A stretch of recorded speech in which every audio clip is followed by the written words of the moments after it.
ये बदनामी का कारस्तान सावरकर जी ने नहीं, ये तो कहीं पहले से शुरू था। जैसा होता है कि कुछ भी हो गया तो सावरकर जी पर गलत आरोप करना ये आज एक फैशन बन गई है। झूठ का प्रसार करना ही जिनका काम है, उनसे क्या बात करें। संभाजी महाराज को लेकर जिस जो कंट्रोवर्सी की बात करते उस पर क्या कहना चाहिए? देखिए, ये एक कंट्रोवर्सी अभी खड़ी हो रही है, अभी नहीं, ये बार बार खड़ी होती है कि सावरकर जी ने संभाजी महाराज की बदनामी की। इसके लिए वो एक सावरकर जी के 1925 में एक ग्रंथ लिखा था, उसका एक आधार देते हैं।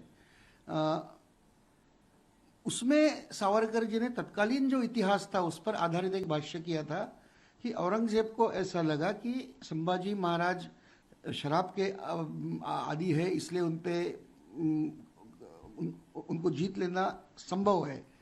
और मगर वो लेख का शीर्षक है हुतात्मा छत्रपति, और उन्होंने कहा कि औरंगजेब ने इतनी यातना देने के बाद भी 40 दिन तक वो जिंदा रहे और उन्होंने पूरे महाराष्ट्र को प्रेरणा दी और महाराष्ट्र उस पर खड़ा हो गया और औरंगजेब को पराभूत करके औरंगजेब को यहाँ वो जा नहीं पाए, जिंदा दिल्ली वापस जाए।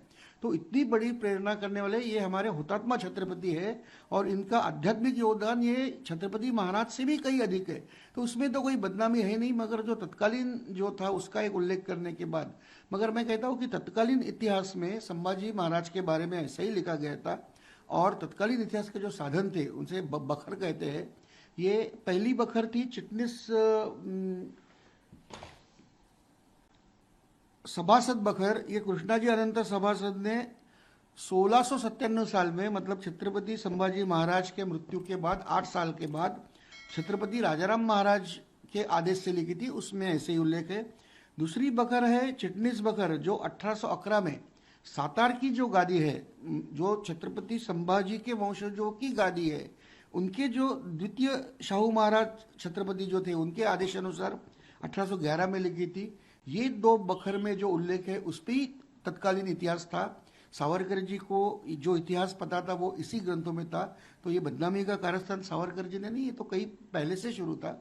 और ये जो ऑफिशियल बखर थी उसमें भी ये उल्लेख है। संभाजी महाराज का जो चरित्र है, असली चरित्र, जो असली कागज पत्रों के साथ, वो 1971 में सामने आया सावरकर जी के मृत्यु के बाद। तो जैसा होता है कि कुछ भी हो गया तो सावरकर जी पर गलत आरोप करना ये आज एक फैशन बन गई है। और इसके बारे में मैं ज़्यादा बोलना भी नहीं चाहूँगा कि जो लोग झूठ का प्रसार करना ही जिनका काम है, उनसे क्या बात करें।